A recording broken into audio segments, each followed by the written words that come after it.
New at 5:30 tonight, we go up close tonight with one of the leaders of the commission tasked with modernizing government here in Onondaga County. Neil Murphy is a co-chair of Consensus, along with former Congressman Jim Walsh and longtime attorney Kathy Richardson. They're all busy people with great experience, yet they've carved out time to commit to improving the way local government runs to build a more promising future. Have you had more interaction with training? No, not. Neil Murphy is doing what he loves, learning. And like on scope, don't redo the scope, but focus on any changes in scope. And teaching. Do you know Matt Mulcahy? He's been doing that on the SUNY ESF campus since he stepped down after 14 years as the college president. We're in Baker Laboratory. Before ESF, he was the CEO of O'Brien & Gear, an acclaimed engineering firm that specializes in solving problems. Maybe less burden on our students. Yet leading this academic institution for 14 years forever changed Neil Murphy. What does SUNY ESF mean to you in your continuum of your life and professional experience? It means an awful lot, Matt. The college gave me an extraordinary opportunity to do some things I could never have ever had that opportunity. And I frequently say the college made me a better person. Made me a better person. A better person to be named co-chair of the Consensus Commission. How'd you get involved in this Consensus? Did somebody call you? Did they send an email? Was it a text? Did you run into the wrong person at the wrong time? You know, Jim Walsh and I have talked quite a bit about this. He got dragged in too. He says that he was approached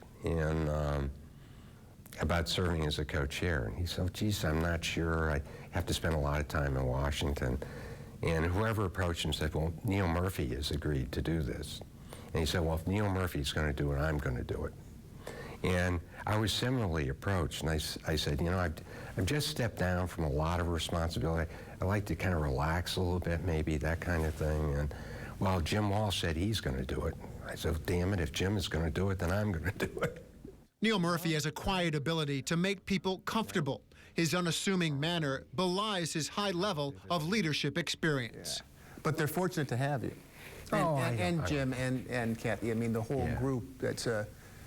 There's some credibility that certainly comes with the leadership of the organization. I think that's clear. The 19 members of the commission, they're really great people.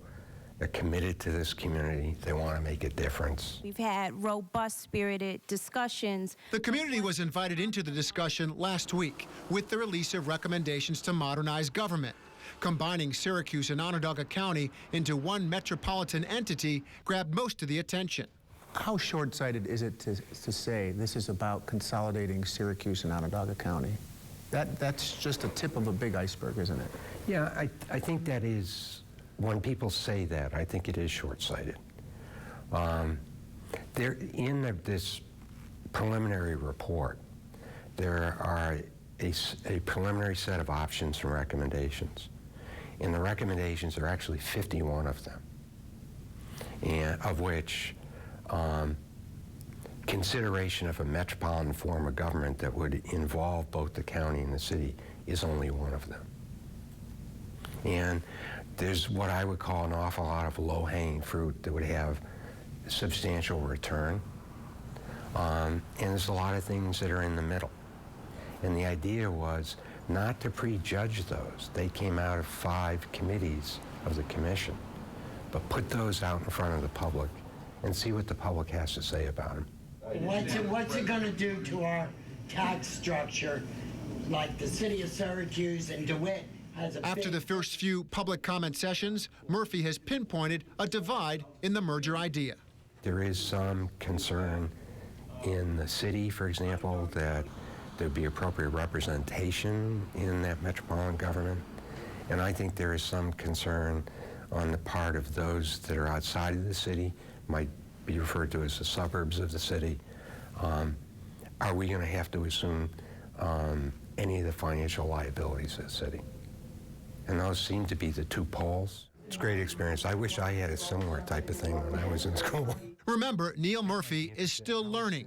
He also wants to teach the public to pay attention to your government now to build a better future. It's usually when something goes awry, it's out of the ordinary, and whether or not the government basically either has the resources or has the focus or has you know, the best interest to try and correct that particular issue. That's usually when people pay attention. Well, you and the committee are saying, we'd like you to pay attention right now and listen to what this is about. Absolutely. I think a lot of it. Now, here's something to consider. If enough aspects of consolidation can work, there could be more sharing cooperation even beyond the borders of Onondaga County. Keep in mind the Central New York Regional Economic Development Council, that already encompasses 5 counties, Madison, Cayuga, Cortland, and Oswego. Murphy says if Onondaga County can show it can do a better job for itself, that could lead to more regional solutions in the future. And there is still more work to be done. Yeah, and a lot more public comment sessions just next week.